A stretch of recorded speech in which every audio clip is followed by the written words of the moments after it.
Meenakshi mark షురువైందట. Meenakshi Natarajan Telangana రాష్ట్రానికి కాంగ్రెస్ వ్యవహారాల ఇన్ఛార్జిగా ఆమె వచ్చారు. దీపాదాస్ మున్షి ప్లేస్లో. రాహుల్ గాంధీ కనుసన్నల్లోనే రాష్ట్ర వ్యవహారాలు. సిన్సియారిటీ కారణంగానే ఇన్ఛార్జిగా బాధ్యతలు. రిపోర్ట్లన్నీ ఎప్పటికప్పుడు రాహుల్ గాంధీ చెంతకు. మంత్రులు ఎమ్మెల్యేల్లో మొదలైన గుబులు, పైరవీలు, ఫిర్యాదులు పనిచేయవని ఆందోళన. రాష్ట్రంలో జరిగేవన్నీ తెలుసని ఇప్పటికే హింట్. జూమ్ కాల్స్లోనే ఆమె ఫంక్షనింగ్ను పసిగట్టిన నేతలు. గతంలోని ఇన్ఛార్జీలకు భిన్నంగా ఉందని టాక్. అసలు వీళ్ళు ఫస్ట్ సచిన్ పైలట్ అవుతాడని అనుకున్నారట. టక సచిన్ పైలట్ దగ్గరికి పోయారట. మేనేజ్ చేయాలి కదా. తర్వాత ఇంకో భూపేష్ బఘేల్ పేరు వినిపించింది. ఆయనను కూడా ఏదో చేయడానికి ప్రయత్నం చేసిరట. రాహుల్ గాంధీ ఇవన్నీ చూసి మీనాక్షి నటరాజన్ రంగంలోకి దింపిండు. ఆమె ఇప్పుడు బీజేపీలో ఆర్ఎస్ఎస్ కార్యకర్తలు ఎట్లాగైతే ఐడియాలజీతో వాళ్ళు హార్డ్ కోర్గా పనిచేస్తారో, జస్ట్ లైక్ దట్ ఈమె కూడా అంతే. కాంగ్రెస్ పార్టీలో ఆ పార్టీ సిద్ధాంతం, ఐడియాలజీని ఆ ప్రకారంగానే పనిచేస్తారు. రాహుల్ గాంధీ ఫస్టా, కాంగ్రెస్ పార్టీ ఫస్ట్ అంటే కాంగ్రెస్ ఫస్ట్ అంటది ఆమె. సో ఆ టైప్ ఆలోచనతో అంత సిన్సియర్గా వర్క్ చేసిన ఒక కార్యకర్త ఇప్పుడు ఆమెను మేనేజ్ చేయడం ఇంపాసిబుల్. సో మరి ఏమవుతుంది ఫ్యూచర్లో? ఏమైనా పార్టీని నిలబెడతారా లేదా, పార్టీకి ప్రభుత్వానికి మధ్య ఏమైనా సమన్వయం ఎట్లా చేస్తారన్నది చూడాలి. మొత్తానికైతే సరే అనకూడదు, కానీ కొంతమంది లీడర్లు అంటున్నారట ఈ దయ్యాన్ని ఎందుకు తీసుకొచ్చారనే స్టేట్మెంట్ కూడా ఇస్తున్నారట. అంటే అంత సిన్సియర్ అన్నట్టు ఆమె. అంటే వాళ్ళు ఇంటర్నల్గా మాట్లాడుకుంటున్నా చెప్తున్నా నేను.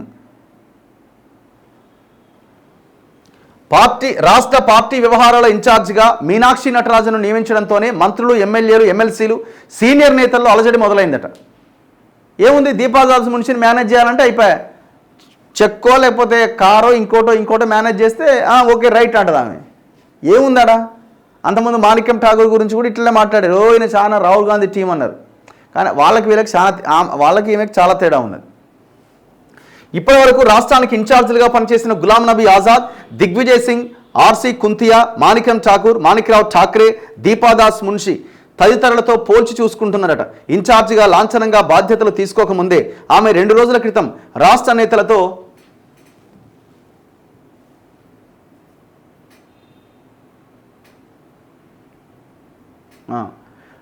నేతలతో జూమ్ మీటింగ్లో పాల్గొన్నారు. పట్టభద్రుల ఎమ్మెల్సీ స్థానానికి కాంగ్రెస్ అభ్యర్థి గెలుపు కోసం చేసిన సూచనలతో ఆమె ఫంక్షనింగ్ ఎలా ఉంటుందో రాష్ట్ర నేతలు పసిగట్టారు. రాహుల్ గాంధీ దూతగా ఆమె ఇక్కడి వ్యవహారాలపైన ఎప్పటికప్పుడు నేరుగా ఆయనకే రిపోర్ట్ ఇస్తారు. దీంతో పైరవీలు, ప్రలోభాలు పనిచేయవని, పనితీరే ప్రామాణికంగా ఉంటుందని అభిప్రాయానికి వచ్చారు. సీనియర్లలో గుబులు స్టార్ట్ అయిందట. మంత్రుల మధ్య సఖ్యత లేదని, ఒకరిపై మరొకరు ఏఐసీసీకి ఫిర్యాదు చేస్తున్నారని, పార్టీకి ప్రభుత్వానికి మధ్య సమన్వయం లేదని, సమిష్టిగా జరగాల్సిన పార్టీ కార్యక్రమాలు కుంటుపడుతున్నాయని, ఇలాంటి అనేక అంశాల నేపథ్యంలో మీనాక్షి నటరాజన్ ఫంక్షనింగ్ పైన నేతల మధ్య చర్చలు మొదలైనవి. వీటన్నింటినీ చక్కదిద్దే బాధ్యతను మీనాక్షికి అప్పజెప్పడం వెనుక ఆమె సిన్సియారిటీ, పార్టీ పట్ల కమిట్మెంట్ లాంటివే కీలకమని అభిప్రాయాలు వ్యక్తమయ్యాయి. ఇకపైన పార్టీలో, ప్రభుత్వంలో జరిగేవన్నీ నేరుగా రాహుల్ గాంధీకి చేరుతాయేమో అనే గుబులు సీనియర్లలో మొదలైంది. ప్రభుత్వం ఏర్పడి ఏడాది దాటినా, ఈ కాలంలో ఎన్నో సంక్షేమ పథకాలు అమలైనా, భారీగా ప్రజాధనం ఖర్చైనా, ప్రభుత్వం పట్ల ప్రజల్లో ఆశించిన స్పందన లేకపోవడానికి కారణాలపైన కూడా రాహుల్ గాంధీకి ఆమె రిపోర్ట్ ఇచ్చే అవకాశాలు ఉన్నాయట. అట్లనే మీరు ఈ 10%, 12% కమిషన్ ఆ రిపోర్ట్ ఒకటి తయారు చేయండి. ఇటు రెవెన్యూ మినిస్టర్ మొత్తం భూములన్నీ లేపేస్తున్న ఆయన మీద రిపోర్ట్ తయారు చేయండి. వాళ్ళని జర సెటరేట్ చేసే ప్రయత్నం చేయండి వీలైతే. లాయల్గా పనిచేసే వారికే బాధ్యతలు అప్పగిస్తారట. అంటే పార్టీ పట్ల లాయల్గా ఎంతోమంది సీనియర్లు ఉన్నా వారిని కాదని మీనాక్షి నటరాజన్ను నియమించడం వెనుక పార్టీ ఉద్దేశాన్ని రాష్ట్ర నేతలు మాట్లాడుకుంటున్నారు. రాహుల్ గాంధీ కనుసన్నల్లోనే రాష్ట్ర వ్యవహారాల ఇన్ఛార్జిగా ఆమె ఫంక్షనింగ్ ఉంటున్నందున ఇకపైన జాగ్రత్తగా ఉండాల్సిన అవసరం పైన గుసగుసలు మొదలైనయట.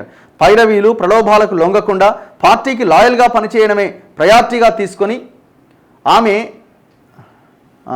ఆమె బాధ్యతలు అప్పగిస్తారేమో అని అంచనాలు కూడా నెలకొన్నాయి. 2 రోజుల క్రితం జరిగిన జూమ్ మీటింగ్లో ఆమె వ్యక్తం చేసిన కొన్ని అభిప్రాయాలను నేతలు మాట్లాడుకుంటున్నారట.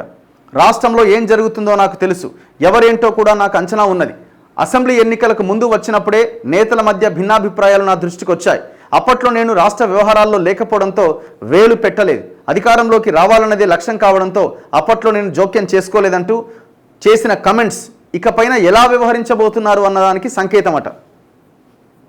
సో నేరుగా రాహుల్ గాంధీకి రిపోర్ట్ ఇస్తున్నదట. పని చేసేటోళ్ళకి ఏముంటుంది, పని చేయకుండా ఈ పదవుల కోసం తిరిగేటోళ్ళ మీదనే వాళ్ళకి ఇబ్బంది.